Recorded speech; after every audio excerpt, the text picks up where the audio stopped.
ពុកម៉ែបងប្អូនបាទវិលជួបគ្នាសារជាថ្មីទៀតហើយនៅក្នុង Channel YouTube កុំសានអារម្មណ៍ពុកម៉ែបងប្អូនបាទនេះគឺជាព្រឹត្តិការណ៍ប្រណាំងទូកមិត្តភាពនៅខេត្តពោធិ៍សាត់ពុកម៉ែបងប្អូននៅថ្ងៃអុំទូកដោយសារខ្ញុំបានមានការរវល់អត់បានតន់ធ្វើជាវីដេអូពុកម៉ែបងប្អូនបាន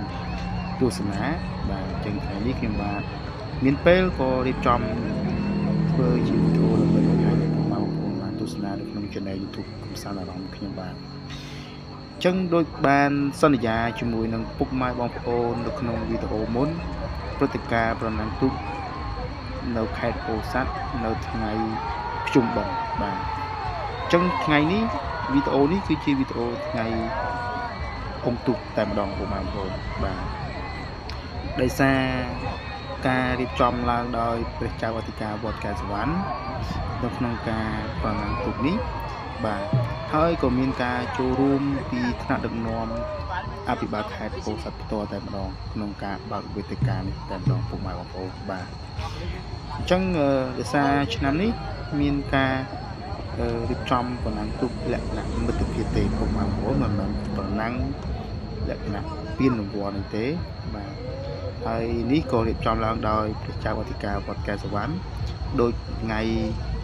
ភ្ជុំបិណ្ឌតែម្ដងពុកម៉ែបងប្អូនបាទប៉ុន្តែអ្វីដែលពិសេសគឺមានការចូលរួមបើកសម្ពោធដល់អភិបាលខេត្តពោធិ៍សាត់ផ្ទាល់តែម្ដងពុកម៉ែបងប្អូនបាទហើយអ្វីដែលពិសេសពីនេះទៀតគឺមានពុកម៉ែបងប្អូនយើងមកទស្សនាច្រើនតែម្ដងបាទនេះខ្ញុំឈរពីលើស្ពានពុកម៉ែបងប្អូនឃើញទេបាទស្ពានរៀងក្រុងយើងបាទគឺមនុស្សគ្រប់កន្លែងហ្នឹងបងប្អូនបាទមិនថាក្រៅខាងលិចខាងកើតលើស្ពានក៏មានដែរហើយនៅលើស្ពាននេះក៏មានបងកបាគាត់បានណែនាំឲ្យយើងឈរឯកកិច្ចជាខ្លាចមានបញ្ហាគ្រោះថ្នាក់ណាមួយនៅលើស្ពានពុកម៉ែបងប្អូនបាទអញ្ចឹងពុកម៉ែបងប្អូនបាទក្លែកមើលពីខាងលើបាទឃើញហើយពុកម៉ែបងប្អូនគឺមនុស្សច្រើនហើយក្លែកមើលលើពីក្បាលវីដេអូវិញឃើញហើយគឺមានការសប្បាយហូរកញ្ជ្រៀវតែម្ដងពុកម៉ែបងប្អូនបាទតោះពុកម៉ែបងប្អូនកុំឲ្យខាតពេលវេលាយូរយើងទៅមើលការប្រណាំងតែម្ដង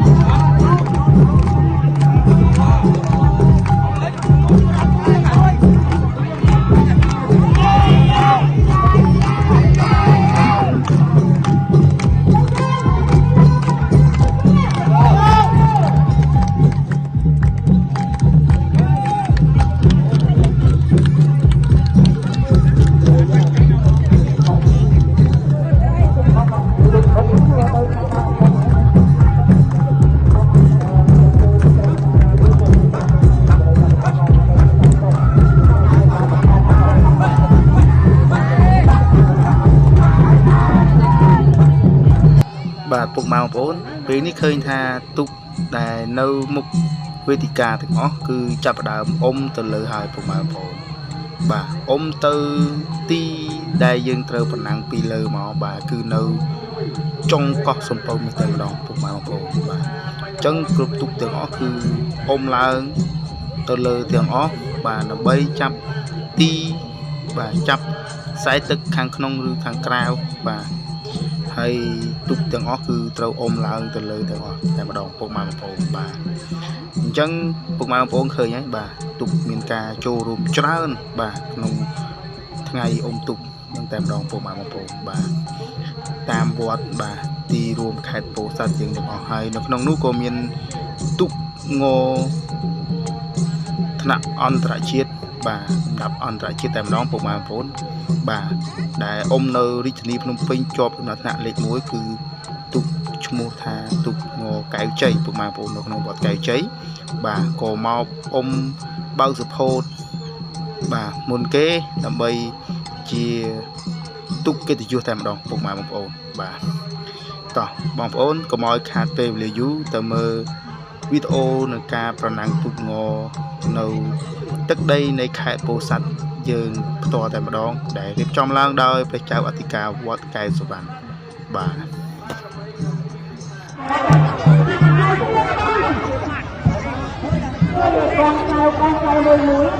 Mũi là lấy lên mũi này.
mà gom xem mà thúc đạch phương ấy nè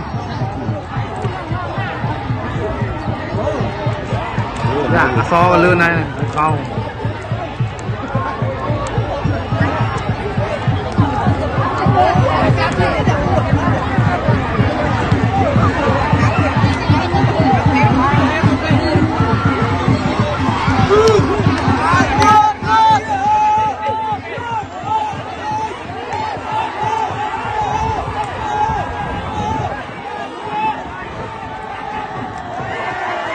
mà cái này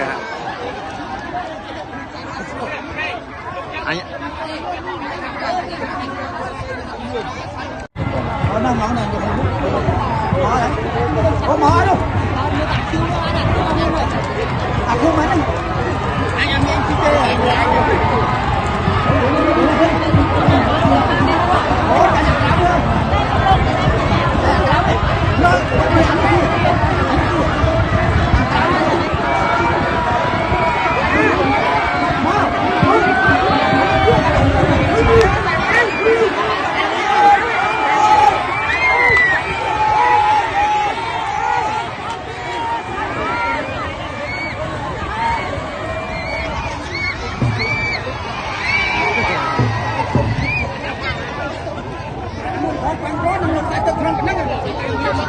ba số một cún phục mà bông phồn là đam tan và về chương trình của sao lòng